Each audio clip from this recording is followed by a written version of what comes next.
अस्सलाम वालेकुम बेटा, आज हम पढ़ेंगे effect of human activity on environment. Environment के ऊपर इंसान की एक्टिविटीज़ कौन सी हैं। बट हम पेट्रोल फ्यूल जलाते हैं, कोयला पेट्रोल नेचुरल गैसेस जलाते हैं, व्हीकल चलाते हैं, बहुत ज़्यादा इस्तेमाल करते हैं, एरोसोल स्प्रे करते हैं, फर्टिलाइज़र इस्तेमाल करते हैं, इंसेक्टिसाइड पेस्टिसाइड यूज़ करते हैं, डिफॉरेस्टेशन करते हैं। ये क्या है? ह्यूमन एक्टिविटीज़ हैं जो कि एनवायरनमेंट को बहुत बैडली इफ़ेक्ट करती हुई जा रही हैं। ठीक है, तो वी विल डिस्कस यहाँ पे हम इन एक्टिविटीज़ का, ह्यूमन एक्टिविटीज़ का एनवायरनमेंट पे जो इफ़ेक्ट है वो देखेंगे। सबसे पहले ग्रीन हाउस इफ़ेक्ट की बात करते हैं। तो ग्रीन हाउस क्या है? ग्रीन हाउस इफ़ेक्ट क्या है? जो सूरज की रोशनी, देखिए डायग्राम में आपको नज़र आ रहा है, सूरज की रोशनी जो डायरेक्ट ज़मीन पे पड़ रही है,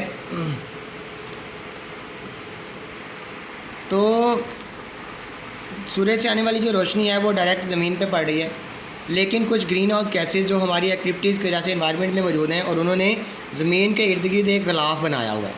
ठीक है, जब सूरज की जो हीट है वो ज़मीन पे पड़ती है तो पड़ने के बाद वो रिफ़्लेक्ट बैक हो जाती है, लेकिन उन ग्रीन हाउस गैसेज की वजह से, उस लेयर की वजह से जो सूरज की रोशनी है, जो टेम्परेचर है, वो वापस नहीं जा पाता एनवायरनमेंट के अंदर और वो उनसे टकरा के वापस ज़मीन के ऊपर आ जाता है। ठीक है, जिसको हम ग्रीन हाउस इफ़ेक्ट का नाम देते हैं। और इस ग्रीन हाउस इफ़ेक्ट की वजह से ज़मीन का जो टेम्परेचर है, earth causing increase in the atmospheric temperature, ज़मीन का टेम्परेचर बढ़ रहा है, इसको हम ग्रीन हाउस का, ये गैसेस को ग्रीन हाउस कहते हैं। ठीक है, और इस फिनोमिना को ग्रीन हाउस इफ़ेक्ट का नाम दिया जाता है, जिसकी वजह से ग्रीन हाउस की वजह से ज़मीन का टेम्परेचर जो बढ़ता जा रहा है। अब यहाँ पे आपने देखना है ग्रीन हाउस गैसेस कौन कौन सी हैं। आपको क्वेश्चन, शॉर्ट क्वेश्चन पूछा जा सकता है और MCQ में पूछा जा सकता है। ठीक है जी, तो ग्रीन हाउस क्या होता है? हम अक्सर, आप लोग अपने इर्द गिर्द भी देखते हैं ग्रीन हाउस क्या होता है। ग्रीन हाउस एक सब्ज़ रंग का कमरा होता है। आमतौर पे ग्रीन हाउस की ये शीट्स वगैरह भी आ गई हैं। कमरा होता है जो कि ग्रीन कलर का होता है, जो कि एक कमरे का टेम्परेचर जो है वो मेंटेन रखता है। ठीक है, ग्लास का या ट्रांसपेरेंट प्लास्टिक की शीट का बना हुआ होता है।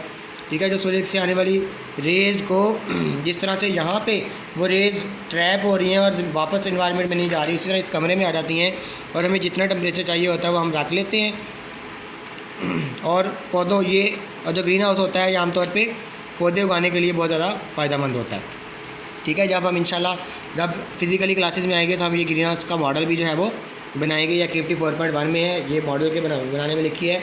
आप लोग कोशिश करेंगे ये ग्रीन हाउस गैस जो है वो इसका लेके आइडिया लें नेट से और इसको बना के लेके आएँ जब आप लोग स्कूल में आएंगे। ठीक है, ठीक है बेटा, तो ग्रीन हाउस ये आपकी एक्टिविटी है, आपका काम है आज का कि आप लोगों ने ये ग्रीन हाउस का मॉडल जो है वो आपने नेट से देखना है, इसका आइडिया लेना है। किसी भी रॉ मटेरियल को इस्तेमाल करते हुए आपने ग्रीन हाउस का मॉडल बनाना है। और ये जो ग्रीन हाउस इफेक्ट है, डेफिनेशन इसकी, ग्रीन हाउस गैसेज कौन कौन सी हैं और मेजर ह्यूमन एक्टिविटीज़ कौन सी हैं जो इन्वायरमेंट पे इफ़ेक्ट करती हैं। ठीक है जी, ये आप लोगों ने अपनी कॉपीज़ पे लिखना है और इसको याद करना है। अल्लाह हाफ़िज़।